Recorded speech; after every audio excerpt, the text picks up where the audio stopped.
Did you catch, Dan, what Anthony Edwards said after he lost? He was like, I'm not upset about it. I'm not mad. Like, I'm good. Like, I'm 23 years old, back-to-back conference finals. I'm just mad I didn't win one from Mike Conley. He's like, Yeah. I have no reason to be upset. I'm not upset at all. I'm actually pretty good. And I was like, in the sports radio climate or the Sure. NBA Twitter, whatever you want to call it, they're probably going to kill him for that. You're not taking it seriously enough. But on one hand, it's like, he's 23 years old with back-to-back conference finals. Like, save me that he's not taking this too seriously. We did that on draft night with this guy, Anthony Edwards. Like, Right. does he love basketball enough? It's very clear. This dude loves basketball and is about that life, right? So the Minnesota Timberwolves were didn't get much further. In fact, they didn't get further than they did last year. Out in 5 games last Western Conference Finals, out 5 games in this one. They're in a little bit of a tough spot here, though, because they acquired Julius Randle in that Karl-Anthony Towns trade, and we're going to talk about the Knicks in a little bit. And not only did they acquire Julius Randle, that had a very inconsistent final few games in the postseason, which is a shame because he was awesome in that Lakers series, and he was awesome for the majority of this postseason, but just really kind of all of those Julius Randle things. I saw someone call him dubious handle. Yeah. That stuff like came to fruition at the end there. But the thing that is crazy is he's got a player option. It's not just that you acquire Julius Randle and all his on-court stuff, good and bad. It's that he's got a player option for about $30 million next year. And so he's probably going to pick that up. I'd imagine he's going to pick up that player option and kind of, kick the can down the road and hopefully enter in an extension down the road or get traded or, sign a big deal with the Minnesota Timberwolves. But you're looking at the books and you're like, where's that money going to come from? Because then there's this other guy, Naz Reid, that they got to pay. So let's talk about Minnesota. And with Rob Dillingham, with Mike Conley, I think they need a better on-ball creator or a better ball creator to relieve Anthony Edwards some of those doubles and some of that pressure where he's passing out of it. Minnesota has a pretty interesting offseason on their hands, don't they?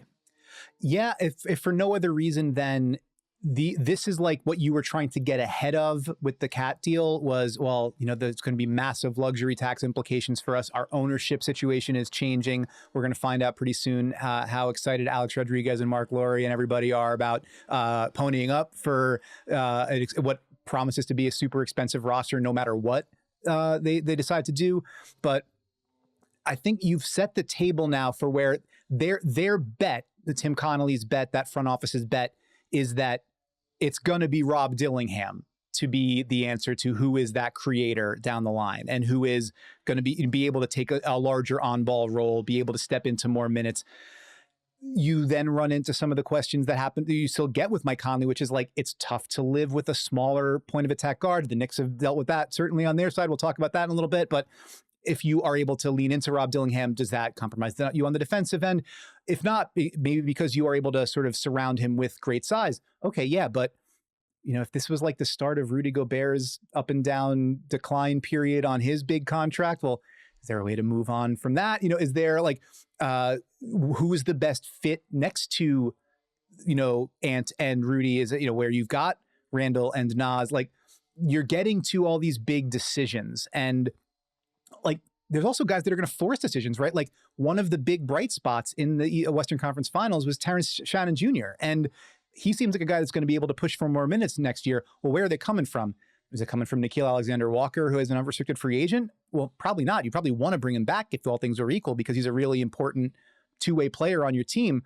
Is it, do you look to move on from Dante DiVincenzo, who had his own up and down season? Like, there's a lot of sort of fungible, or feels like a game of musical chairs coming up this offseason for the Minnesota Timberwolves. And I'm not sure exactly who's going to be on the roster when the music stops. I think that generally speaking, what you've got is you are going to be built moving forward around Anthony Edwards and Jaden McDaniels, who really cemented himself as like a player on the rise this season, made significant offensive improvements as a shot maker, as a secondary ball handler, and also he's like an elite on-ball creator, on-ball defender rather. So you feel pretty good with what you've got in that 1-2 punch there. Like your kind of your version of a Jordan and Pippen, whatever that winds up being, and then it's where the pieces fill in around them. But for it to be Julius Randle and Naz Reid, like, that if you're a Wolves fan, you're saying it's got to be Naz Reid because we fall in love with this guy. We've been there, so you got it out the mud and came up to sixth man of the year, became this sort of franchise like beloved figure. Julius Randle kind of Johnny come lately, and then you see him turn back into a pumpkin against that Thunder defense. A lot of moving parts there in Minnesota. They got to figure out what they're going to do with Rudy Gobert because, like, you got to keep him because that defense that he brings in the half court, but you do need every time he got the ball in the half court, it seemed like a disaster. And I know he's so good defensively and a lot of the deterrence around the paint defensively, there's only like two other players in the league that can do that. It's like Victor Wembanyama, and like that's pretty much it. Like the list. Yeah. That's the list. Klingon's close. Walker Kessler's close, but like I don't see another rim protector that is as impactful as Rudy Gobert is on that end of the floor. And like watching what he did against the Lakers, could the Lakers want to get in the Rudy Gobert business? Austin Reeves, I know his agent's saying, yeah, we're not trading him, or they're not going to trade Austin Reeves. I don't know if there's a fit there. It's just, how does Minnesota move Rudy Gobert and go forward defensively with Naz at the 5 or Julius Randle at the 4? And it's just, I don't know how you move on. I think Rudy's to stay. I think he's there to stay. So we'll see what happens on the Minnesota side. We'll see.